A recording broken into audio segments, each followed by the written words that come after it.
try to help us solve problems proactively, okay? And then the other part of this talk is really going to stem on kind of more of a social science model of how you develop a support model for a law school. Tell you a little bit about Washington and Lee if you don't know anything about us. We are in fact a top 20 school, probably the least known top 20 school in the country.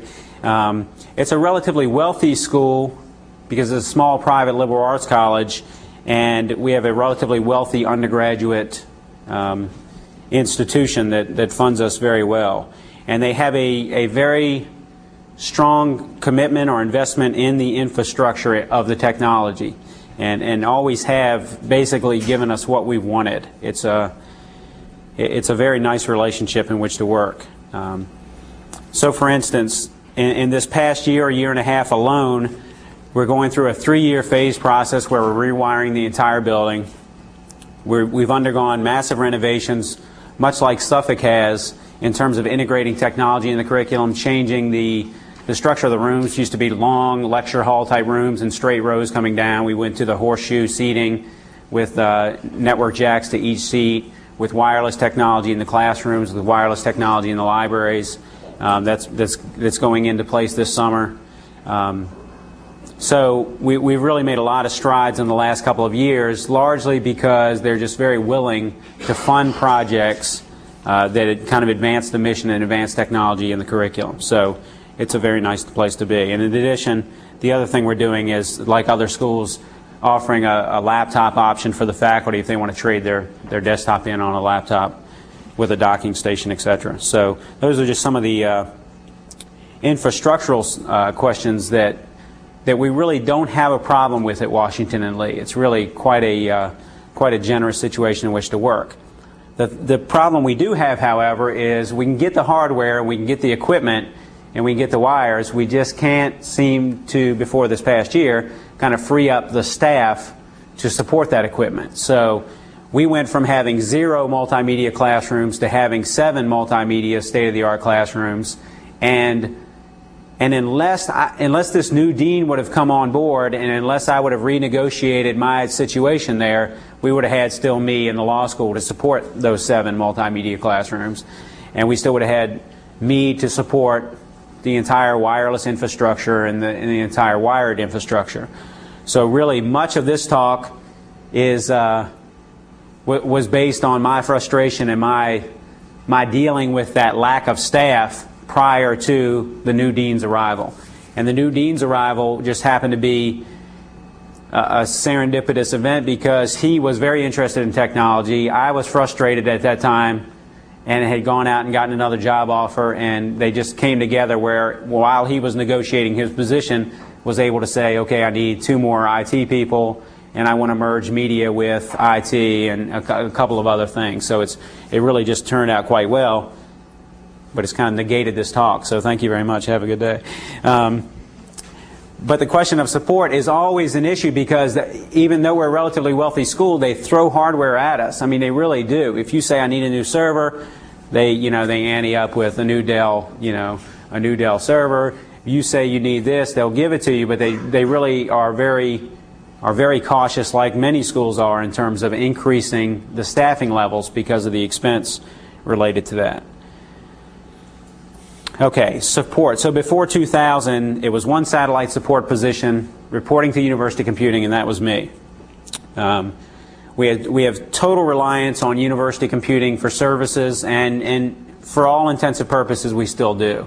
They provide all of our network services. They provide all of our servers, save a couple little experimental boxes we have over there for like an ASP server and a couple of other things. So we are still almost totally reliant on University Computing for services. As this transition occurs, we'll probably become less so, but we're still relatively reliant on UC. And UC, like many other computing departments, are just inundated with support requests. I mean, they're just inundated by different departments requesting things of them all the time. Unfortunately, the University Computing department has really little planning or little comprehensive strategy for how to deal with those competing requests. There are a bunch of requests that come in, everybody's screaming. Generally, it's those with the most political power who get their request answered, and in a more timely fashion. And there's little mechanism in place for people to gather around a room and say, what are the projects that people are nipping at our heels about, and how do we balance them out? How do we get them done in a timely fashion, and which ones have the most bang for the buck? There's very little kind of comprehensive strategy about that. And I was really kind of they were probably glad to get rid of me, because I was a person who was always advocating and kind of jiding them because they didn't have that, and they really I probably got on their nerves after a while.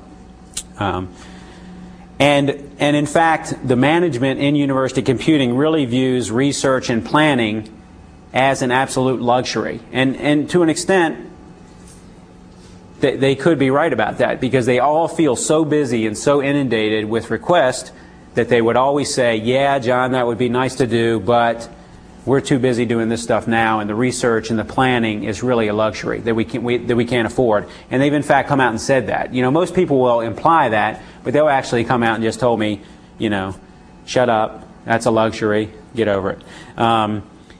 So I was a little disheartened by that approach, so I was then thinking about moving out, and then all this stuff worked out with the dean. So roughly in this time period, really the two hot spots for us were student services. Students were complaining continuously that their systems were crashing in the labs. And in fact, I was the satellite support person in the law school who was supposed to support only the academic faculty and staff. They had a student computing coordinator who was responsible for the entire campus, and he in fact was supposed to support the law students within the law building, and if they had a problem they were supposed to call the undergraduate help desk. A model which did not at all work, because the student computing coordinator was never in the building, the help desk would never answer a question that was law related, and they would always kind of funnel things back to me, even though I was not supposed to be the support person for the students. So student services really, it raised to a level where they would start to go to complain to the dean, you know, that things were happening, that these systems were crashing, etc. And so that was a real hot spot, especially for the dean and myself, to try to calm that student sentiment down. The other thing really interrelated to the student services was server reliability. We had very, very poor server reliability. I'd say from 1998, 1999 were especially bad years. And we're not talking about just your average bad server reliability. We're saying, literally the law student server would crash 2 or 3 times a week. I mean, this is a very, very poor performance record, and it really stemmed from an upgrading from the old Novell 312 servers to 4 and then 5 really quickly, and the guys just didn't have the knowledge base to do it, and really weren't able to pull off these things and make them run reliably. So what would happen, the server would crash, then the student who's logged into the network and has Novell map drives, this is not supposed to influence their performance, but their system would just blue screen of death on them, and they'd be in the middle of a paper, and then they come seek me out and scream at me.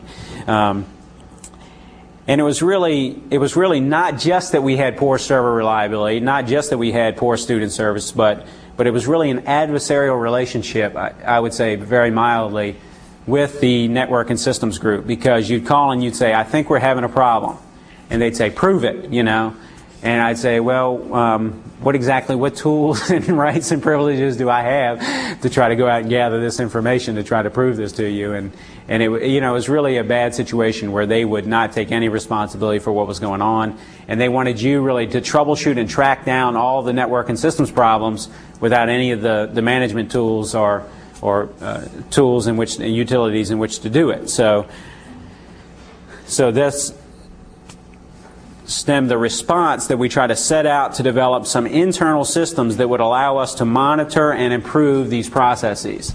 Okay, and the two I'm going to talk about today are, one is called NUTS, which stands for NT User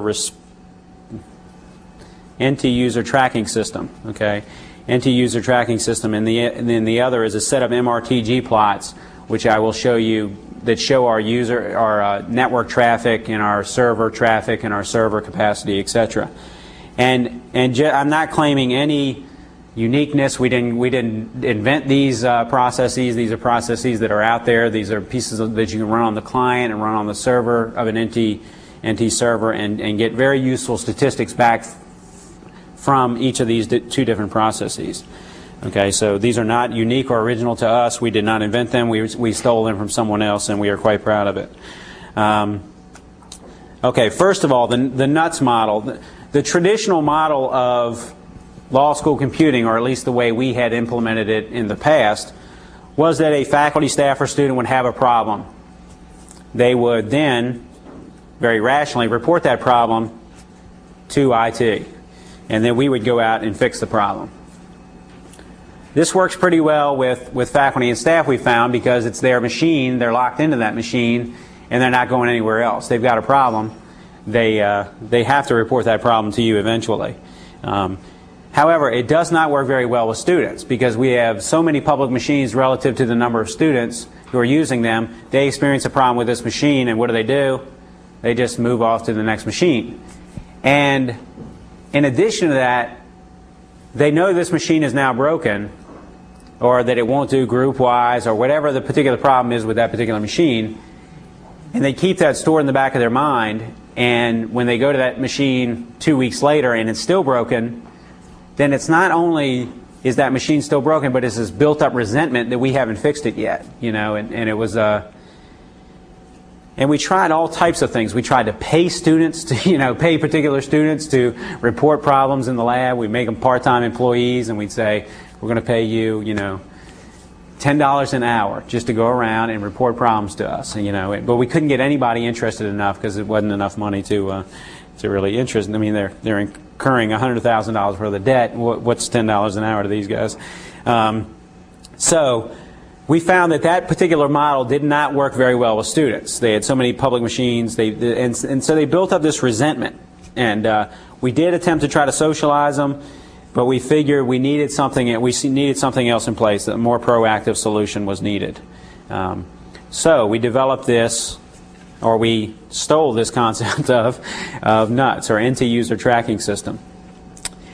And quite simply, all NUTS is a client piece that runs on each of the workstations, and it monitors and sends login, logout activity, the IP address, the username, the machine name, the date and the time. All this type of information gets sent back to the server piece that listens for these UDP packets and logs that activity either in a text file or in an ODBC source.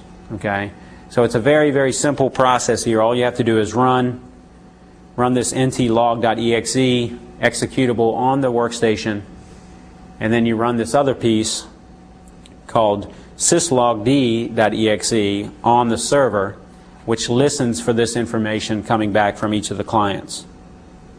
Okay. So then all we do is we put that in some ODBC source, and then we created a set of ASP pages that report that information and allow you to do lookups on that source by things like username, by machine, by date, etc. And this has been very, very useful to us in a lot of different respects, because what it allows us to do is, let me show you the actual ASP page that comes up. And this is not a good time of year to look at this, obviously, because we don't have any students in the building, except for the students who are studying for Barbary. So what happens is, during the normal year, you won't have this many come up as missing data, but this demonstrates the concept. It shows you here, this is the name of the machine, Law Lab 3, and this is the date, and this is the number of login, logout events that have occurred on that machine in whatever time period that you specify. And I think we specify 2 days. So these are the number of login, logout activities on this particular machine, and you could pull up any piece, obviously any piece of information that's in this ODBC source. You could pull this into these ASP pages and tell you basically anything you wanted to know. But really all we want to know is, are these machines being logged into and logged out of on a consistent basis? And if they are not, and in fact when the ASP page calls this, if machine 4, in this instance, if machine 4 does not follow machine 3, it just puts up this missing data in place of machine 4. So then what we can do is we can go to that page on a daily or weekly basis. We can pull that page up and we can say, okay, there's something wrong with machine 14. Okay, and then we could go out and in fact look at it and check it out. And what you often find is that somebody's unplugged the keyboard, or somebody's unplugged the mouse, or something really simple. Somebody's unplugged the monitor, or somebody's unplugged the network jack and plugged their laptop in and decided to work there for a while, and then when they left, they didn't plug the network jack back in. It's really things that on average, and I'd say 90% of the time, you can solve in about 5 or 10 seconds. You know, it's like you walk up, the monitor's unplugged, you plug it back in, you walk away. And then the machine is back up and running, and it's a very useful tool to have in place. So that's what this provides. Some of the other things that it allows us to do, though, is it's helped in tracking down other problems. Like if we know a particular machine is infested with a virus, then he can in fact go back. The student computing coordinator can go back and look at these logs and pull up from this ODBC source what students logged into this particular machine over this span of time. So then you can contact those students and say, hey, you know, one of you guys has a virus on your machine and you brought it in, you know, and just not in a harsh way, but just in a way to say, you know, you might have a virus, you might want to check this out. So what type of machines do these run on? What platforms? This is currently the machines within the lab are NT machines for the client, and also he's calling this from an NT server. Is that the only platforms they work on? No, I think they're probably, I'm not sure. We're moving to 2000, so I'll know this very, very quickly. But that's the platform in which we have it. I'm sure there are similar services for things like 2000 or other clients like that. I'm not sure if there are similar services for a 95 or 98 environment. Does anybody else know that? A more techie person? No. Okay.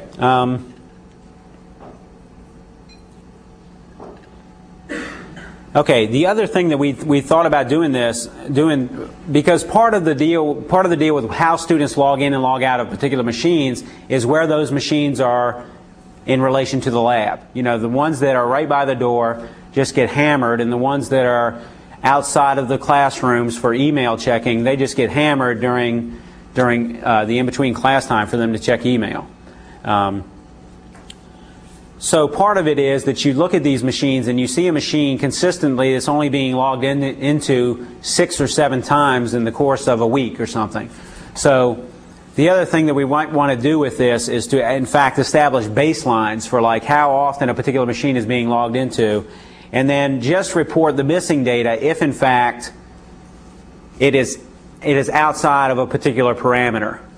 You know, so this machine is not logged into very often, so only report this problem if it's logged into less than 10 times. You know, so that's something else we could do that we haven't done yet.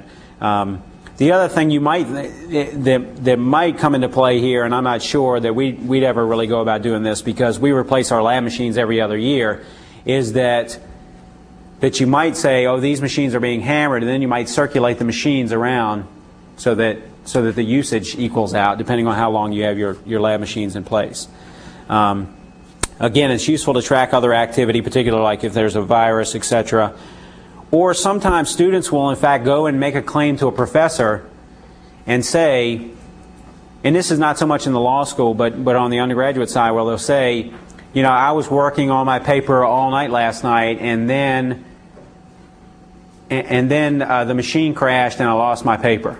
And what we're able to do with this is in fact go and verify, yes, this person logged into this machine at this time and they logged out at this time, or they were still on when the system crashed, and really support that argument for the student. So it's really never used in a way to kind of nail the students for particular offenses. It's really in a way to support the students and really to create an environment in which we can kind of proactively learn about problems that they're having with particular machines and go out and fix them without them ever reporting that problem to us. Okay, the other thing that we developed, or that we are using, we didn't develop it, we just stole it from somebody again, are SNMP queries, which stands for something like Simple Network Something Protocol, queries to NIC cards and hubs and routers all over campus. And there's a program loaded on the servers which passes information to these MRTG requests. With this information, we can monitor the load on a server, we can monitor the disk space, we can monitor the number of users on a particular server. And I know we've got utilities to do this, but this is a way in which it's not just for the network and systems group, it's also for the people who are satellite positions out on campus, like I used to be, and the people who work for me in the law school. Now we can pull this information out and try to figure out on our own exactly what's going on with a particular server. We can check the utilization of the server, and when we start to have problems reported to us from our users. Also, the users can get to this page. The users within the building or on campus can get to these pages if they are so inclined, and try to figure out what's going on with the T3 connection or with the server that they are connected to, and try to figure out exactly what's going on. So it's very, very helpful for troubleshooting issues. So this is the page that the Network and Systems Group has created, which kind of outline or show us the activity which is occurring on the campus. And the green traffic here is the incoming traffic, and the blue traffic is the outgoing traffic. So we can see what our primary connection to the internet is. We can see what each of the individual servers are doing, and you can check out the utilization on each of these. So the one that we are particularly concerned with in law is ACAD-FS, because that's the server that we connect to, the academic faculty and staff. And it shows you here some very interesting CPU utilization, network traffic, connection count, dirty cache buffers, and some other activities. So all of this stuff is just monitored and tracked over time. And you can get, current status and history. You can get this in days, months, and years. You can get all this activity plotted out for you just by these simple processes running in the background, requesting information from the server, returning it, and then putting it in a source so that we can track these things over time.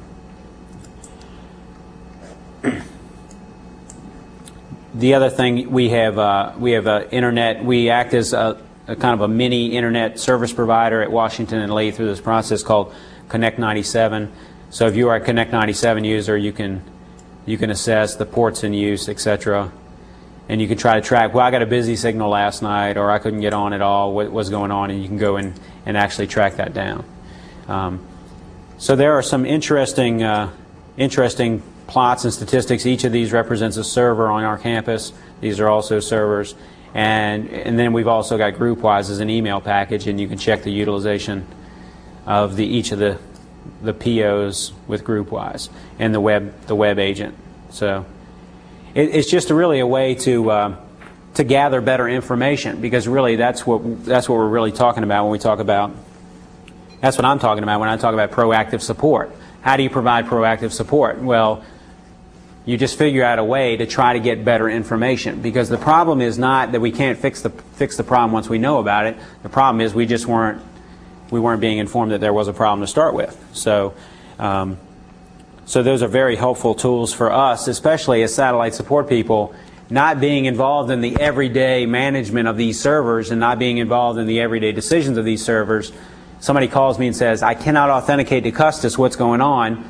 I can just run over, check out the MRTG plot, and check out the utilization on Custis, and I can tell that user, okay, it's high utilization on Custis, just hang out for a while.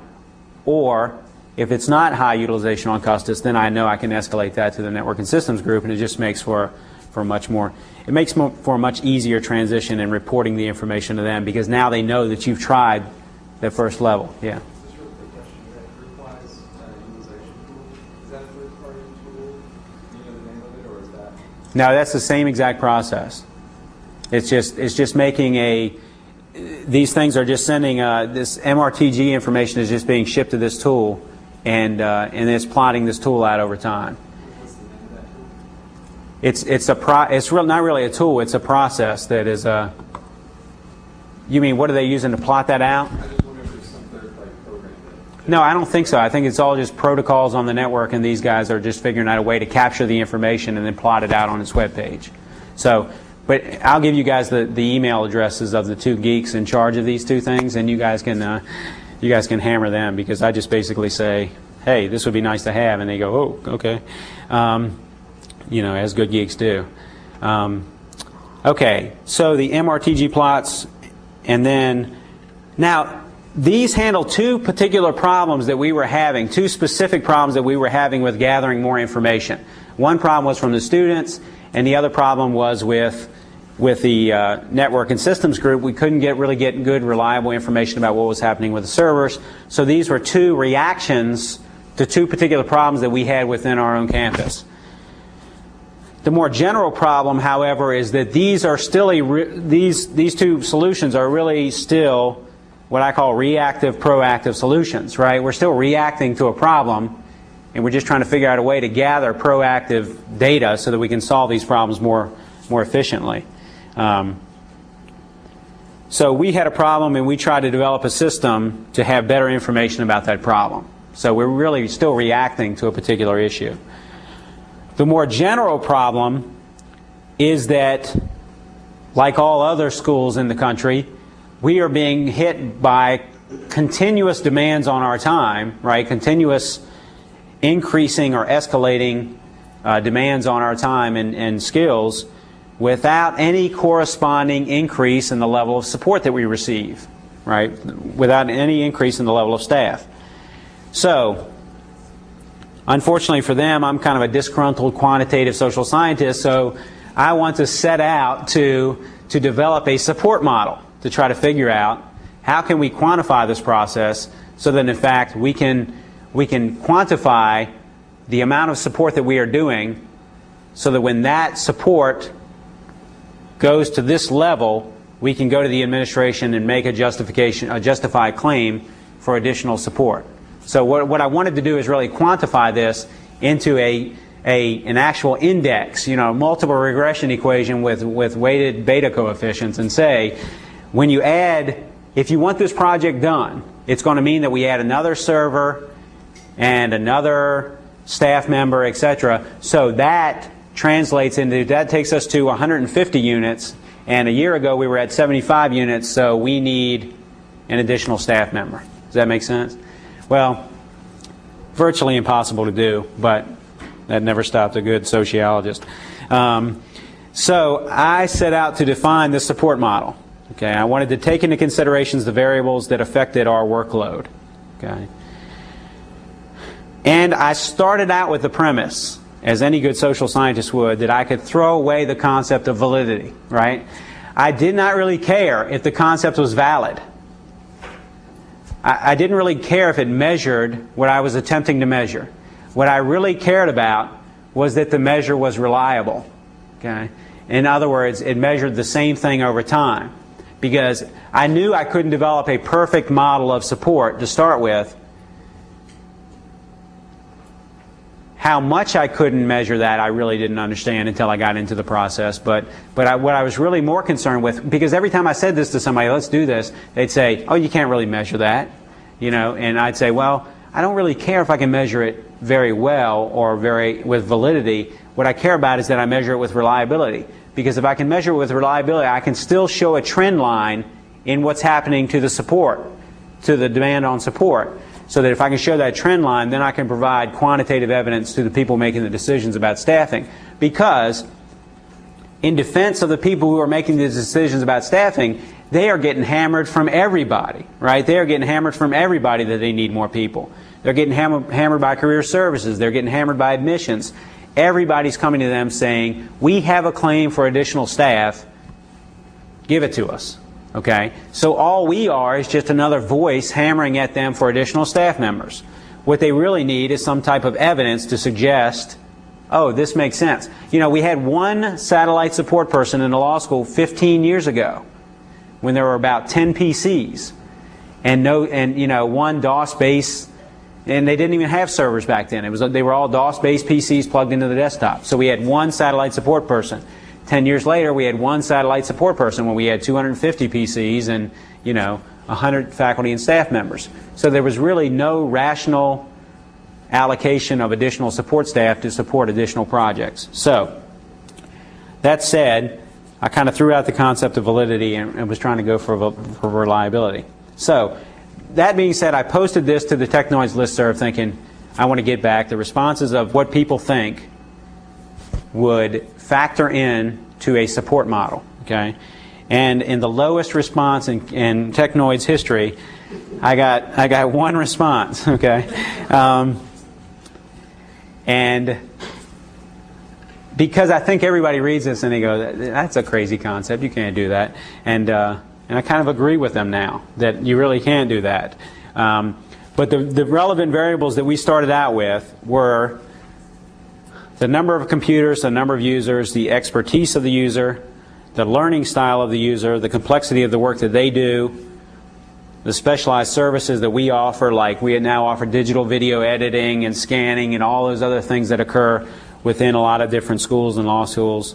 Do you have multiple operating systems that you support? Do you have Macintosh and the PC platform in your law school, etc.? So these were some of the concepts that we started out with. Now, if you take just the most basic concept here, you really start to understand why this can't be done. Okay, even if you can fudge almost any number that you come into contact with. If you take just the number of users as a measure of your support load, you can understand very quickly why this cannot be done even within a realm of validity, right? Because you take 2 users in your law school and try to tell me that you can equate those 2 users as one unit. Does that make sense? You take a user who is a law professor using WordPerfect 5.1 who is exceptionally resentful of the technology, although exceptionally dependent on it, right? And I'm sure we all have these people. You got that user, and then you've got a user who is an administrative assistant who not only does her job, but then also supports the entire secretarial pool, right, with computing support on her own, so that they don't have to call you for at least low-level problems. So you got that particular issue there in terms of you can count a person, but really these 2 people do not count the same in terms of a support model or a support equation. Okay, so my realization is that really I come in defining a model with any degree of validity is almost impossible. I mean, I think you could probably sit there and theorize about what are the variables that influence our workload, but it'd be real tough to create a quantitative model to support that argument. Okay. And the conclusion I've come to is really the only way to track demand is to develop this kind of concept that you have a very good project tracking software, a project tracking database that allows you to manage projects, manage competing projects, and manage those time constraints, but also to keep track of the unit of time that it takes to do particular projects. And really what you need to do is kind of narrow that down to an issue of time. And as I've talked to others too, it's a little more complex than just time. It's whose time is it, and how do you go about allocating that time within the organization. So there are other organizational variables here I think that are absolutely relevant, but I think it's really just you really have to convert those projects and those tasks. I call tasks things that you can get done very quickly. Somebody says my printer port capture has stopped, or my network printer stopped, or I don't have access to my H drive, and you say, okay, reboot your system. That's a task, right? That's not a project. A project is something that would take multiple hours. But you need a way to track those comprehensively so that you can produce reports and you can say, and I think this is really where it comes down to getting additional staff or not. Here's how it happens. And this is the only way it really happened, well, besides the addition of a new dean, the only way it really happened was people say, I want this project done. And then you have to say what? I can't do it, right? I can't do that project because I'm doing this project and that project right now. We can do that project, but maybe a month and a half. It's going to be like a month and a half out. And then they say, that's not acceptable. And they just go to the dean and they say, we want this project done, right? And this is where your relationship with the administration is very, very important, in that they have to back you up in terms of what you tell these people, because if they don't, they're going to track over your head quicker than you can say anything. And they go to the dean. The dean comes to you and says, you need to do this project, you know, and then you're out of luck. And really, that's kind of the situation I was in. But it's really when you can document, we have this project in the hopper, and we have this project in the hopper, and it's going to take this many man-hours to complete this project, and this project gets queued here unless somebody tells me otherwise. And if somebody tells me otherwise, then the dean's got to talk to these two project directors, right, and tell them why this project is jumping ahead of these other two projects. So it really becomes, to me, kind of a project management issue, and you really have to be clear in terms of what your load is, because without that documentation of, I can document that we've spent X number of man-hours on this particular project, then you really don't have a leg to stand on when the dean comes back to you and says, well, why can't you squeeze this project into the process? Okay, so in the project model, and everybody probably already does this, I found it very useful to force people to actually submit a project request. You know, some people just call you and they say, I want this done, and you say, yeah, we can do that.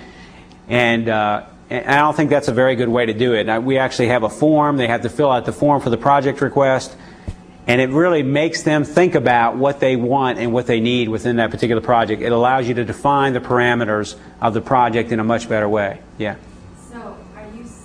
What would you consider to be a project that they had to fill out a form for, as opposed to just one of those tasks you're talking about? Yeah, it's really a function of how much time I think we're going to spend on completing that particular project. So if somebody says, I need you to update the content on our web page, then that's really a task to me. If it's something that takes less than a couple of hours, I consider it a task. Okay. Now, a lot of times you get into a task that you think are tasks that quickly turn into projects, right? And that's just life. You know, you have to deal with that, and you just track that in your database. You know, so you think it's something's going to be very, very simple. They become projects very quickly, and you just track. It's really irrelevant to anyone whether it's a task or a project, except for the fact that if somebody calls me and I know it's a project in advance, I make them fill out a form. Just because, so they understand that there's a process, and so that they understand that their process has to be considered with all the other submittals that occur, right? It's really more of a social psychological thing than it is anything, because if they call me and say I have a project and I want to revamp my entire department's web pages, I could certainly write that information down, but I make them submit the request just so that they understand that this is a process that occurs, and that their request has to be considered with all the other requests that come in. So it's really, to them, they have to define. So a lot of times people will call you and they don't even really know what they want. This process makes them define exactly what they want in that project. Okay? So we then assign a priority, and basically this is just absolutely my call. I mean, this is absolutely nobody else is involved in this process. I just define where this project falls relative to other projects. And my call stands until somebody overrides that call, right? And that might be the dean, or that might be somebody else. But I have a fairly clear understanding of what's going on in the law school and what other requests are out there, so I just make this call by default. And they provide me a fair amount of leeway in doing this, and I'm probably relatively lucky in that regard. But I just assign a priority to that. And then we track the progress of that particular project and document the time that we committed to that particular project through just a very simple, again, Access database with an ASP front end that is our web-based help desk package, basically, for the law school. And it allows us to set priorities, to assign these jobs to particular people, and then track the progress of these particular people, and then to just enter in how much time did it take me to solve this particular problem. And now we can convert that into real hours and then make the argument. make the argument that we need additional staff if that arises. And again, this forces the user community to define the priorities and to see their project as part of the law school as a whole, instead of just claiming that we need this done. And this really came to light when a couple of years ago our career services department came to us and said, we want our own online database. Okay, we want our own online database to do all of the things that career services does. So we're talking about scheduling interviews, pulling in employer information, and all of these things. And I said, and it was just me, and I said, there is no conceivable way. That is a project that I would love to work on, but there is no conceivable way I can do that project right now. And so the career services person ran to the dean. The dean, of course, is very receptive to career services issues. So he comes back to me and he says, you have to do this project. And I said, I cannot do this project. I will not do this project. And there's no conceivable way that I can do this project by myself over here in the law school, given all the things that we're already doing. So that's then the first time. And I said, Barry, you know, I really would want this done, but I just can't do it. So let's go over and talk to University Computing and see what we can get done. So then we truck over to University Computing, and now it's the dean coming to talk to the UC guy, and that's when I got my first position. I got a database programmer to do that career service. So really kind of a pathological way to add staff, but in fact a very effective way to add staff. And I've come to realize that this is not, it's not really as sinister as it seems, because these people, when you talk to them, and they're very well-intentioned people who make these decisions about staffing, you got to understand that these are competing claims coming at them from every angle of the law school. Everybody's saying they need more staff. I mean, do you know any department in your law school who's saying we've got too many staff? You know, we've got departments in the law school where they clearly are not busy all day. But if you say, you know, we need to cut your staff, there's no conceivable way. It's not in the bureaucracy. It's not in an organization to do that. So all we're trying to do is create a rational system so that we can make a competing claim with some evidence to the dean to say we need additional support, we need additional help. And this particular dean is exceptionally receptive to that concept, and he's especially receptive to it if in fact you've got evidence and quantitative data to support that. So, in conclusion, a proactive support efforts have really paid dividends in terms of these couple different applications that I've showed you. The nuts tracking system and the MRTG plots have been very, very useful on a day-to-day basis in kind of administering what we do and getting better information about machines and really supporting our users in a more proactive way. And that a project orientation with systematic documentation allow for review of priorities and evidence for increased demand or unmet demand for services. So again, like I said, there are quite often projects that are not going to get done in this process too. So you can say not only did we spend X number of hours, but we had project requests for X number of more hours, so that you can say there's pent-up demand here. If you're really serious about integrating technology in the curriculum, or you're really serious about integrating technology into these administrative offices, then you have to realize that there are a lot of people out there who would be doing stuff if we had the support staff to deal with that. So, or maybe if they had a support person within their particular department to deal with that within the law school. So that is my my spiel on proactive support. Are there any questions or comments? Yes. In the NUTS system, does it require the students or whoever uses the computer to log in with their own personal login, or no? Any login. Any login will work. How do you identify the unit? Because the machine name is passed back to as a piece of information. So you get who logged into the particular machine, so you can tell who logged into a particular machine with the username. We don't have any generic username accounts in the building except for on a couple of machines which are IP restricted, where they can log in as logguest with the password as logguest for people who are public access to particular machines. So there are only a couple machines in the building that you can log into with a generic login. Otherwise, you have to use your Novell login to get into the system. But that information, whatever the login is just passed back to the server and logs that. with username, the IP address of the machine, the DNS name of the particular machine, etc. Okay. I think it's right in the in the network tools. I think it's right on the NT CD that you can pull up these two processes and run them in the run them at startup on the NT client and also load them into the server configuration. So I think they're available on the NT setup disk. Yes. How do you track your project management model? Do you put that into a database, and also how do you crunch the statistical information? Yeah, it's all, for us, it's just very simply an Access database, and it's all homegrown. It's all something that we've done.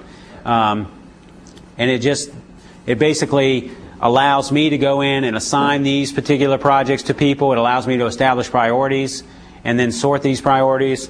It then also allows me to have them update where we are on that particular project within it and say how many hours they have on this particular piece or that particular piece. And then we can sum that all together with just a report within Access. So it's really on the fly stuff a lot of times. I mean, we have standard reports that we print out, but it's a lot of times queries that I'm running on particular things, and then I just create a report based on those queries.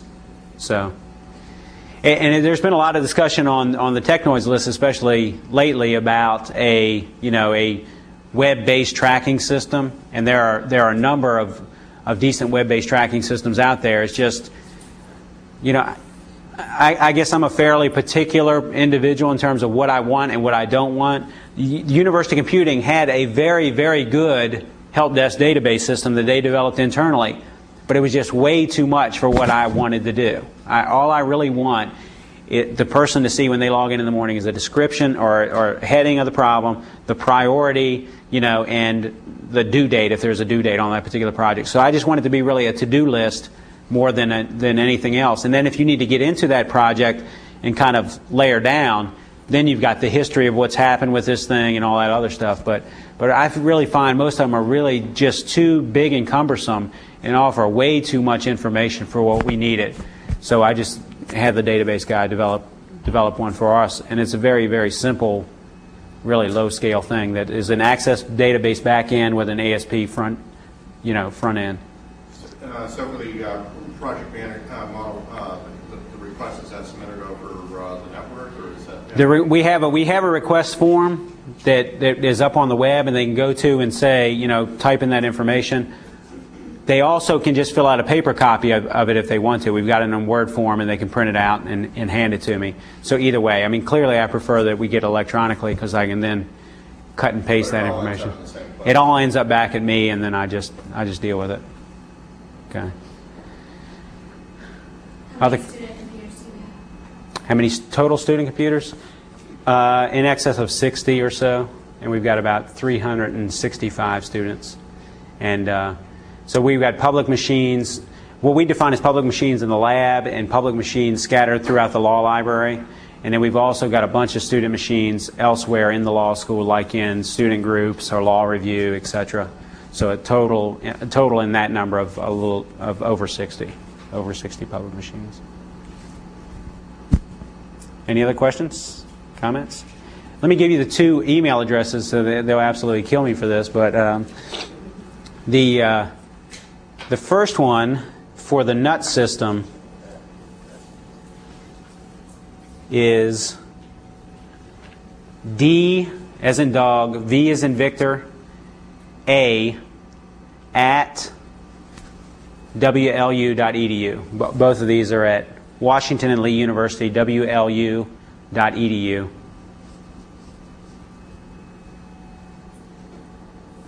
And the one for the MRTG plots is Knutson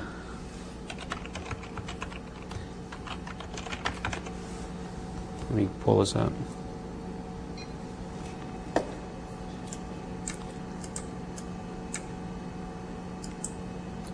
At WLU.edu. And he's either, it's either Jay Knutson or Knutson. I mean, it'll probably work both ways. He's webmaster, so I'm sure he's got 15 aliases. and the other one is DVA at WLU.